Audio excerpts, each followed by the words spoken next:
Hello दोस्तों, आप सभी को मैं स्वागत करता हूं। मेरा नाम है आशीष सिंह। मैं आप लोगों को क्लास 10 के फिजिक्स चैप्टर फिजिक्स से लेकर आया हूं एमसीक्यू इंपॉर्टेंट क्वेश्चन, जो आप लोगों को बोर्ड परीक्षा में कम से कम ज़रूर फंसेगा, इसलिए वो आप ज़रूर देखिएगा। ये आपके बोर्ड परीक्षा में ये कम से कम अगर मैं 10 क्वेश्चन कराऊँगा तो आप कम से कम 5-6 ज़रूर फंसेंगे। तो इसको ज़रूर बड़ा इंपॉर्टेंट के साथ लिख भी सकते हैं आप इसको, या फिर आप समझ लीजिए। तो हमारा पहला क्वेश्चन शुरू होता है अब कि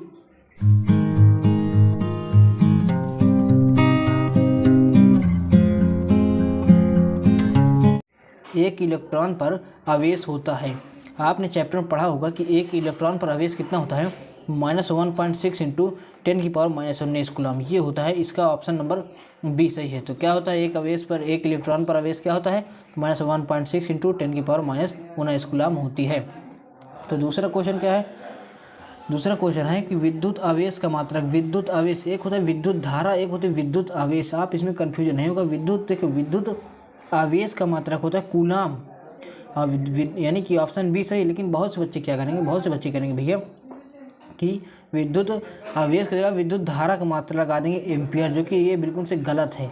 ये गलत है, बिल्कुल गलत है। इसको आप सही लगाइए कि विद्युत आवेश का मात्रक कूलम होता है। आप इसको के से भी क्या, क्यू से भी, बिल्कुल से क्यू से आप इसको प्रदर्शित करते हैं। ठीक है, अब आगे बात करें, हम आगे बात करते हैं तीसरा क्वेश्चन की। तो तीसरा क्वेश्चन क्या भैया, कि किसी चालक तार में विद्युत धारा का प्रवाह होता है। जब हम लोग पढ़े थे चैप्टर में कि जब किसी तार है, कोई तार है ये, उसमें जो इलेक्ट्रॉन बैठते हैं उसको क्या कहते हैं, तो उसको क्या बोलते हैं, इसको क्या बोलते हैं, मुक्त इलेक्ट्रॉन बोलते हैं। क्या बोलते हैं, मुक्त इलेक्ट्रॉनों द्वारा जो है तार में, किसी तार में जो प्रवाह होता है, किसी ये तार है उसमें जो प्रवाह होती है धारा की, जो इलेक्ट्रॉन मुक्त होते हैं, उसी की वजह से क्या होता है, किसी तार में प्रवाह होता है। यहाँ पास बोला क्वेश्चन, किसी तार में विद्युत धारा का प्रवाह किसके द्वारा होता है, उसका आंसर ए नंबर सही है, यानी कि मुक्त इलेक्ट्रॉन द्वारा। भैया प्रोटॉन पर तो कोई आवेश होता ही नहीं, प्रोटॉन पर आवेश होता है, न्यूट्रॉन पर कोई आवेश नहीं होता। प्रोटॉन द्वारा तो वो होता नहीं कि कोई तार में प्रोटॉन बह रही है उसकी वजह से इलेक्ट्रॉन प्रवाह होता है, लेकिन ये गलत है। मुक्त इलेक्ट्रॉनों द्वारा क्या होता है, विद्युत धारा का प्रवाह होता है। तो इसका ऑप्शन नंबर ए सही है। ये इंपॉर्टेंट है, ये इंपॉर्टेंट है।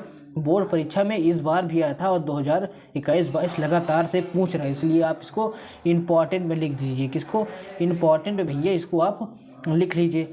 आप देखिए ये भी इंपॉर्टेंट में है, ये भी इंपॉर्टेंट भैया, इसको मैंने खुद पढ़ा था, मेरे पेपर में आया था। विद्युत धारा का एसआई मात्रक क्या है। विद्युत धारा, देखिए हमने उतने समय पढ़ा था विद्युत आवेश, क्या विद्युत, सॉरी यहाँ कट गया, विद्युत आवेश। यहाँ पास क्या है, विद्युत धारा। देखिए मैं बोल रहा था ना, विद्युत धारा विद्युत आवेश में कन्फ्यूजन नहीं करिएगा बेटा। यहाँ पर विद्युत धारा का एसआई मात्रक क्या है, विद्युत धारा का एसआई मात्रक होता है एम्पियर। मैंने बताया था, इसका ऑप्शन नंबर बी सही है, ऑप्शन नंबर बी। ये इस बार भी आया था, फिर से बता रहा हूँ, ये इस बार भी आया था, इनको आप लिख लीजिए, फिर इंपॉर्टेंट में आप समझ लीजिए। तो विद्युत धारा का एसआई मात्रक क्या होता है भैया, विद्युत धारा का एसआई मात्रक भैया होता है एम्पियर होता है। फिर से बता रहा हूँ कि विद्युत धारा का एसआई मात्रक एम्पियर होता है, लेकिन विद्युत आवेश का मात्रक क्या होता है, कूलम होता है भैया।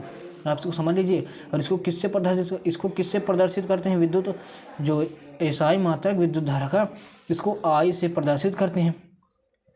सॉरी शायद, हाँ, विद्युत धारा को आई से प्रदर्शित करते हैं, मतलब कि इसको तो ए से लिखते हैं, जो एम्पियर है इसको तो ए से प्रदर्शित करते हैं, लेकिन जो विद्युत धारा है यहाँ पास इसको आई से प्रदर्शित करते हैं। यहाँ पास मैंने आई उसका लिखा है, आप इसका मत समझिएगा। यहाँ पर देखिए 5वां नंबर का है एम्पियर सेकेंड किसका मात्रक। एम्पियर सेकेंड, देखिए इसको समझाने लायक बात है। एम्पियर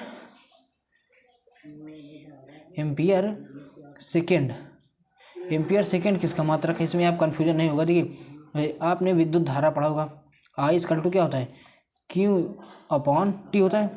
इसका मात्रक क्या होता है, क्यू का मात्रक क्या होता है, आवेश, मतलब आवेश का मात्रक क्या होता है, अभी बताया मैंने, कूलम होता है।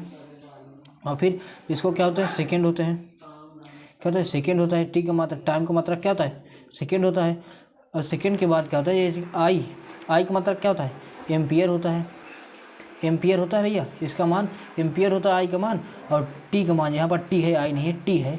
टी का मान क्या होता है, टी का मान से टी का वो मतलब कि मात्रक क्या होता है, सेकेंड होता है। क्यू का मान कूलम होता है, यानी कि क्यू का मात्रक आवेश का, क्यू से आवेश को प्रदर्शित करते हैं, तो आवेश का मात्रक कूलम होता है। अब देखिए जब यहाँ पास I equal to Q upon T होगा तो ये दोनों गुणा हो जाएगा, ये दोनों गुणा हो जाएगा।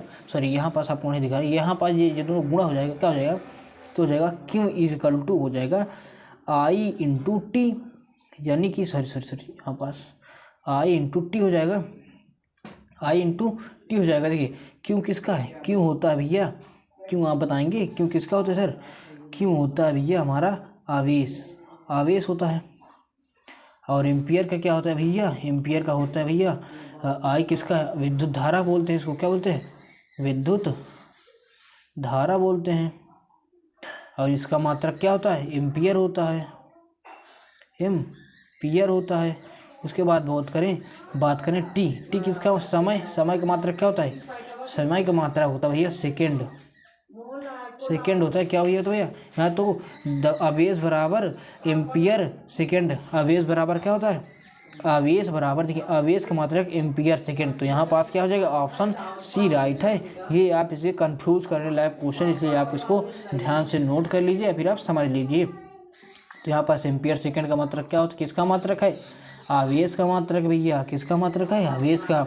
अब आगे बात करें 6 नंबर क्वेश्चन की, विभवांतर के मापन हेतु, जो विभवांतर जिसको V से प्रदर्शित करते हैं, इसको मापन हेतु हम किसका प्रयोग करते हैं, मतलब कि मापन हेतु प्रयुक्त मात्रक होता है। मात्रक मतलब मापन यंत्र, मापते किससे मापते हैं, जिसको मापते भैया वोल्ट मीटर से। किससे मापते भैया, वोल्ट मीटर से नापते हैं। किसको, विभवांतर को हम वोल्ट मीटर से नापते हैं। चलिए ठीक है। अब देखिए ये इम्पोर्टेंट, ये भी इम्पोर्टेंट है, ये भी इम्पोर्टेंट में लिख लीजिए। ओम के नियम के अनुसार, ये पूछता भी है, लिखित में पूछता है, इसको आप समझ लीजिए। ओम के नियम के अनुसार धारा I विभवांतर V और प्रतिरोध R में विशिष्ट संबंध होता है। आपने ओम का नियम जब चैप्टर में पढ़ा होगा, ओम के नियम में आपने क्या पढ़ा है, आपके ओम के नियम में पढ़े होंगे, आप ओम के नियम में क्या पढ़े हैं कि V इक्वल टू, सॉरी यहाँ पास ये होता है V समानुपाती होता है किसका, I का। तो जब समानुपाती हटता है यहाँ पास V इक्वल टू क्या होता है, IR हो जाता है, V इक्वल टू IR हो जाता है। यहाँ पास V इक्वल टू IR तो है नहीं भैया, आप यहाँ कंफ्यूज हो सकते हैं। I इक्वल टू VR दिया है, ये तो हो नहीं सकता। देखिए यहाँ पास देखिए I equal to D number देखिए सही है, क्योंकि देखिए D नंबर में क्या दिया है, I इक्वल टू दिया है V अपॉन R दिया है, I equal to V upon R दिया है। आप नहीं समझे, देखिए जब इसको इंटू कर देंगे, यानी ये बराबर में रहता है, ये गुणा हो जाता है, तो V इक्वल टू क्या होता है, I R या फिर RI। तो हमने ओम का नियम क्या पढ़ा था, V इक्वल टू IR होता है या फिर V इक्वल टू RI होता है। तो ओम के नियम के अनुसार हमारा इसका संबंध किससे है, ऑप्शन डी से, I इक्वल टू VR, इसका ऑप्शन डी नंबर सही है। तो मैंने बोला ये इंपॉर्टेंट है, आप इसको इंपॉर्टेंट में रख लीजिए, ये आपके क्वेश्चन में मतलब बोर्ड में ज़रूर पूछ सकता है। तो अब आगे क्वेश्चन बात करते हैं, ज़्यादा नहीं 10 क्वेश्चन, जिसमें से आपका ज़रूर से ज़रूर 5-6 तो ज़रूर फंसेगा, इसलिए आप इसको ज़रूर याद रखें। देखिए ये दर्पण का है, मतलब कोई दर्पण और लेंस से मिला के बनाया मैंने। किसी उत्तल लेंस द्वारा बना प्रतिबिंब उल्टा व वस्तु के आकार, वस्तु के बराबर, देखिए उत्तल लेंस, यहाँ लेंस की बात कर रहा हूँ, उत्तल लेंस भैया आप पढ़े होंगे। उत्तल लेंस इस तरह का होता है, किस तरह का, उत्तल लेंस जब इस तरह बनता है भैया, यहाँ पास क्या होता है, यहाँ पास सी होता है ना, नहीं पी होता है, नहीं सी होता है, सी यहाँ पर जब सी होता है, यहाँ पर ये मुख्य अक्ष होता है, और यहाँ पास जब कोई, यहाँ पास क्या होता है, यहाँ पास F1 होता है, यहाँ पास 2F1 होता है, यहाँ पास क्या होता है, यहाँ पास 2F2 होता है, यहाँ पास क्या होता है 2F2 होता है, यहाँ पास F2 होता है, यहाँ पास 2F2 होता है। अब बोल रहा है, यहाँ पास बोल रहा है कि जब प्रतिबिंब उत्तल लेंस द्वारा जब प्रतिबिंब बनता है कैसा, उल्टा व वस्तु के बराबर, तो वस्तु कहाँ स्थित होती है। ये पेपर में आया था, ये इंपॉर्टेंट भी, इसलिए मैंने कम बनाया, 10 क्वेश्चन बनाया, लेकिन इसमें इम्पॉर्टेंट बनाया है, जो कि आपके बोर्ड परीक्षा में पूछ सकता है। तो यहाँ विद्युत क्या, सॉरी वस्तु के बराबर होता है। वस्तु के बराबर कौन सा होता है भैया, जब यहाँ पास देखिए, यहाँ पास जो ये लेंस है थोड़ा गलत बना, आप स्केल से बनाएंगे तो बहुत बढ़िया बनेगा, इसका नंबर भी मिलता है आपको बढ़िया।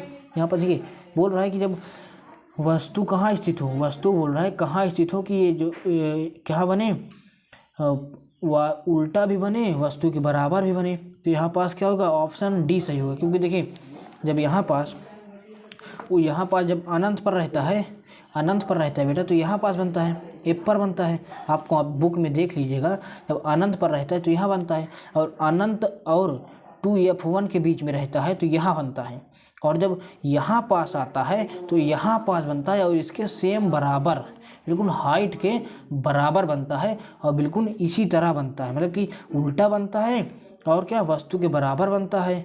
तो इसका आंसर क्या होगा? डी ऑप्शन सही है। 2f1 पर क्या बनता है? बना प्रतिबिंब उल्टा व वस्तु के बराबर होता है।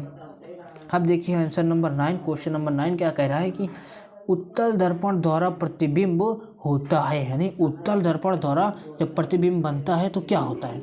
ये आप लोग देखिए, इसमें हमने 5 ऑप्शन दिया है, आपको कंफ्यूज करने के लिए 5 ऑप्शन दिया है। आप इसको कमेंट में बताएंगे, आप इसका आंसर कमेंट में बताएंगे, ज़रूर बताएंगे। ये क्वेश्चन इम्पॉर्टेंट भी है भैया, ये क्या इम्पॉर्टेंट भी है। मैंने इम्पॉर्टेंट फिर से बता रहा हूँ, इम्पॉर्टेंट मैंने लिखा हुआ है, क्या क्वेश्चन इम्पॉर्टेंट मैंने लिख लिया है। इसका दोनों के ऊपर 9 एंड 10 का आंसर आप कमेंट में बताएंगे, फिर मैं आपको बताऊंगा इसका उत्तर क्या होता है। अब 10 नंबर क्वेश्चन देख लीजिए। बस यहाँ पास कह रहा है कि एक गोली दर्पण की वक्रता त्रिज्या, एक गोली दर्पण है यहाँ पर, गोली दर्पण की वक्रता त्रिज्या 30 सेंटीमीटर, तो इसकी फोकस दूरी क्या होगी। इस प्रकार के क्वेश्चन IMP यानी कि वेरी इंपॉर्टेंट 5 स्टार, यानी कि अगर मैं 3 स्टार की बात करूँ थोड़ा इंपॉर्टेंट, 5 स्टार की बात करूँ तो बहुत इंपॉर्टेंट है। ये क्वेश्चन हर बार पूछता है बेटा, हर बार। इसलिए आप इन दोनों क्वेश्चन का आंसर आप मुझे कमेंट बताएंगे। अगर आपको वीडियो पसंद आया हो तो आप दोस्तों को शेयर करें, जिससे आपके दोस्त आपके बारे में, मतलब कि आपसे बढ़िया जानकारी लिए आप दूसरे को दें, जिससे आपका ज्ञान भी बढ़ेगा और हमारा चैनल भी प्रोग्रेस करेगा। तो हम आपसे निवेदन करते हैं कि आप हमारे चैनल को लाइक एंड सब्सक्राइब करके आगे ज़रूर बढ़ाइएगा। तो हम मिलेंगे फिर से आपसे नए वीडियो में, और इसी तरह हम आपसे बातें करते रहेंगे। फिर हम बात करते हैं नेक्स्ट वीडियो में। बाय।